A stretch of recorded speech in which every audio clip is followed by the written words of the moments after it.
with Banks for a long period of time, right? He couldn't even tell you, like, at any point when you speak to him what a problem is. I put him, like, where I put Marquise. You and Banks are not hanging out at the strip. Take some responsibility for Lloyd Banks for toting Ayo. What responsibility? Like a parent? You're the leader. What responsibility am I taking for him? Like, explain to me. That you didn't encourage them to be independent. Finally speaking up. Lloyd Banks is not holding back when discussing the truth about what actually transpired between him and 50 Cent. Banks is speaking up after years of silence about the disrespect, the false narratives, and the way 50 misrepresented their story as if it were a game. G-Unit was a formidable force when they first appeared. Even though 50 Cent was the front guy, Banks was a real jerk. Unmatched energy in his bars, voice, and delivery. From the appearance of things, they were meant to be like brothers. However, as the celebrity began to come in, things changed. During interviews, 50 started disparaging Banks, accusing him of being sluggish and claiming that his desire for achievement was not strong enough. He even made fun of him in his book, giving the impression that Banks had given up and allowed himself to plummet. Banks, however, did not retaliate at the time. No drama or rants on the internet. Just years of stillness. In a recent interview, Banks is now at last correcting the record. He's obviously finished allowing 50 to steer the conversation. He claims that throughout his darkest hours, 50 was nowhere to be seen. And the accusation of being lazy? A complete fabrication, said Banks. Although he wasn't grinding on 50's terms, he claims he never quit. It was not a lack of hustle, but that disconnect that led to the slide. You are already aware, however, that 50 Cent never backs down from a public criticism. Almost immediately after Banks interrupted, 50 clapped back, offering new insults and shade. Fans are now polarized. While some people think the 1950s always kept things honest, others think Banks finally merits recognition for being authentic. The allegiance that once existed is beginning to seem like it's fading, and the stress is genuine. So what actually happened between them? Did things become personal behind the scenes, or was it just a matter of creative disagreement? During the early 2000s, G-Unit provided fans with some of the most memorable moments in hip-hop. But there was obviously a lot of quiet miscommunications and pent-up anger underneath all that music. Banks is making it apparent that the situation is more complicated than 50 made it appear for so long. Fans are now keeping a careful eye on this to see where it goes. Will there be more back and forth, or will this be the tipping point that permanently closes the door? The truths on both sides are unwavering, and the harm may already be done. Once appearing to be an unbreakable fraternity, it has now devolved into a public struggle between egos, memories, and divergent historical accounts. This is something. When did they see Lloyd Banks? Let's dissect it all. Regarding the conflict with 50 Cent, Lloyd Banks remained mute for years. But when 50 threw him another arbitrary jab, Banks had had enough and made the decision to answer. 50 mentioned Lloyd and Young Buck in some behind-the-scenes Instagram video from a recent tour stop. That shade didn't go missed, as it sounded like he was making fun of Banks for not being as successful. That instance made a significant distinction between the two clear. Social media is not a game that Banks plays. He avoids stirring things up with slick interview rhetoric and posting subliminals. However, he opened up when he sat down for a rare, candid interview. He discussed how the 1950s have been rehashing the same old plot for years. The false narratives and the so-called laziness. It was obvious that this was no longer about a music feud. This was more than just rap drama. It was intimate. He wasn't lazy or unmotivated, Banks clarified. He was crying. At the same time that 50 was publicly criticizing him, Banks had recently lost his father. He was going through actual heartache and agony. And instead of receiving sympathy or encouragement from a brotherly figure, he was ridiculed and condemned in public. Tattooed on his arm. He literally wears his laziness on his sleeve. He's always projected an unhelpful mixture of being both introverted and cocky at the He received public criticism, and not just once. 50 made it into a full-fledged campaign with interviews, books, and memes. Indeed, 50 acknowledged Banks' rap skills and referred to him as a good wordsmith. He then made a slight on him, claiming that he lacked the drive and charisma necessary to be a true star. But all that conversation doesn't hit as hard as the silence. according to Banks. There was number 50 when life got tough. Not when it meant the most, not when things were at their worst. And that was more painful than any diss track. According to Banks, he clarified that this was about loyalty and trust, not just music. Banks also put a definitive stop to the "he fell off" story. He has released 3 whole albums consecutively since 2021, the Unavoidable series Path, each on their own. No radio hits, no label push, and no large-scale promotion. A steady grind with uncooked bars. Banks just ceased participating in the industry's tactics, but he never stopped creating music. Respect, not influence, is what this has always been about all along. Banks' temperament was definitely a little crazy. I'm not saying anything here that I haven't said to Banks directly. Another time I sat down with him, just when IG was starting to pop off, and tried to drop this gem on him. You gotta get on Instagram, I encouraged him. You can be a little awkward in person, so this is actually a better way for you to communicate with people. Nah, I don't want to do it, he said. Why not? You can literally put punchlines under your pictures, make some new fans. Nah, that's corny, he told me. When Banks made that comment, The type of artist that 50 wanted Banks to be was never him.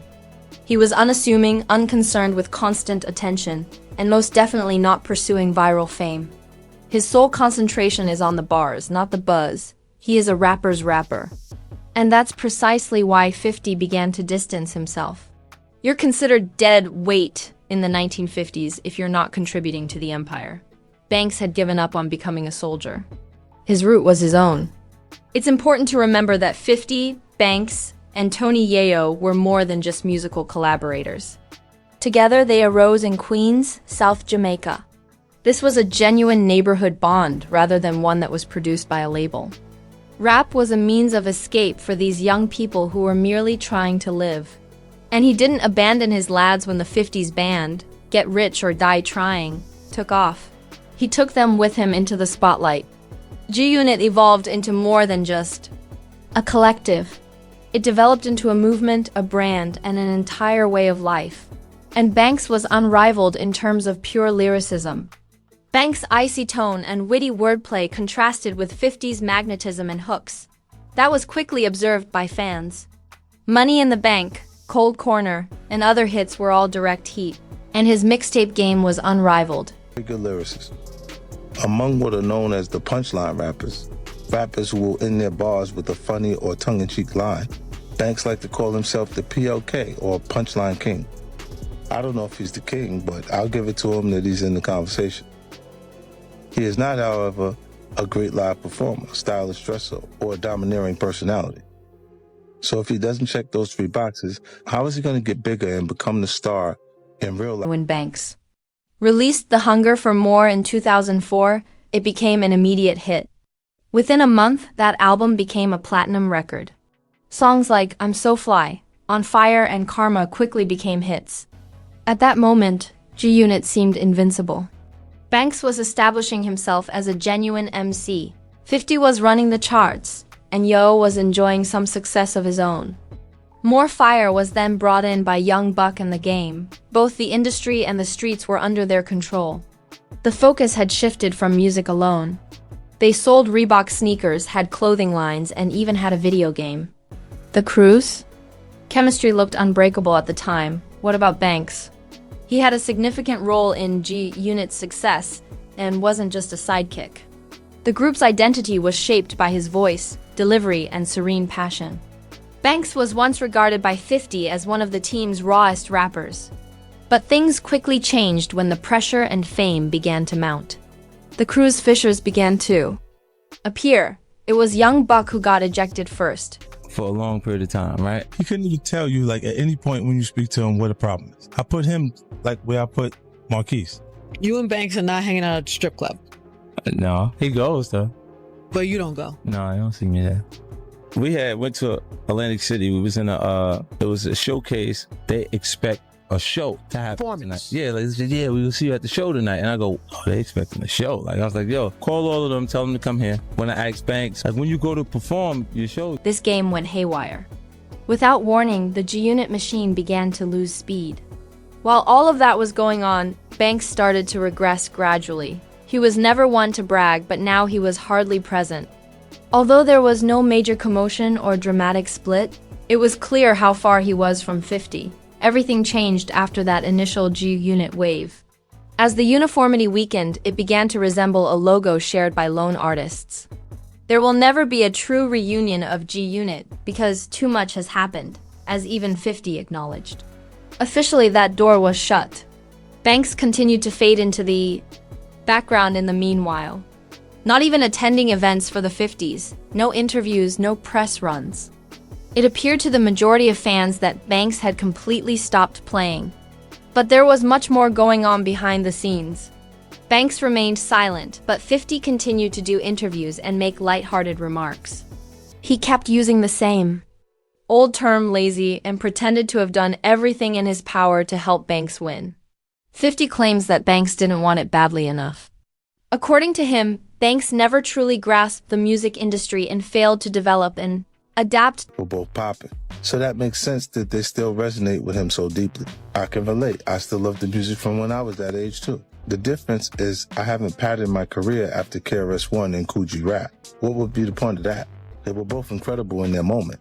But I've always been concerned about creating my own moment rather than copying theirs. In one interview, 50 people stated unequivocally that Banks had the talent but lacked initiative. As if that were a deal breaker. He even attacked him for not using social media.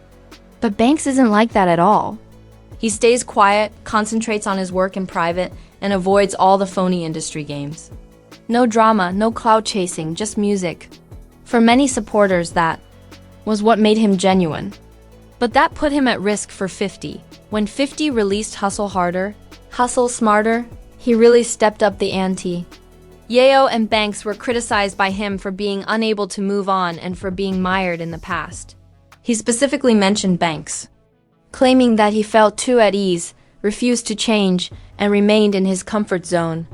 He was portrayed in 50 as a lost chance, someone who had all the potential in the world but wasted it. The first overt indication that 50 was severing its relationship with Banks was that book. Despite the fact that Banks never retaliated in interviews, fans think he did so through his song Stranger Things. There were bars in that song that seemed extremely intimate, as if they were directed directly at 50. Their perspectives are completely different at this point. Banks isn't lost or resentful. He's just where he wants to be. We came to that room, we talked about, I think I irritated him earlier, playing with the entourage. Yeah. With MO and them, like, cause I look. For him, success is not synonymous with being really renowned. Taking care of your family and doing what you love are the keys to success. Furthermore, Banks already held the entire Lazy label. Lazy Lloyd was even inked on his body. During interviews, Banks acknowledged it. 50 called him out, and he didn't back down. Is that true? He asked, as if he knew how cool he was.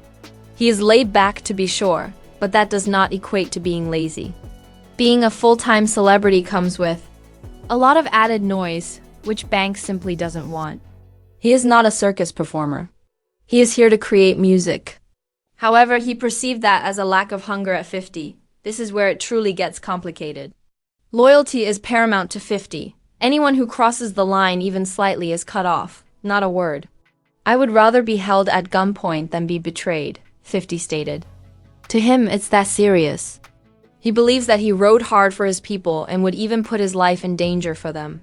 So 50 views it as a personal transgression when someone close to them doesn't share that intensity, and he believes that to be worse than dying. You never get back from that line. It's not only about Banks, that's the way 50 moves. take a look at Marquise, his kid. 50 severed all communication with him due to loyalty difficulties. Yes, his own son. Therefore, you already know that 50's friends had no chance if he is willing to leave blood behind. Take a look at Tony Yayo, one of the first troops in the G Unit. For years, Yayo was there for him, always faithful. He was unable to escape the consequences, though. 50 went public as soon as suspicions of treason began to circulate. Not a second thought. No personal conversations. Next up is young Buck. Buck was crucial to G Unit's success in the early 2000s, particularly because of his southern vigor. But 50 ejected Buck in the most dramatic and public manner imaginable as soon as he sensed something was wrong. Just finished. No gentle landing. No warnings. The same is true of Games.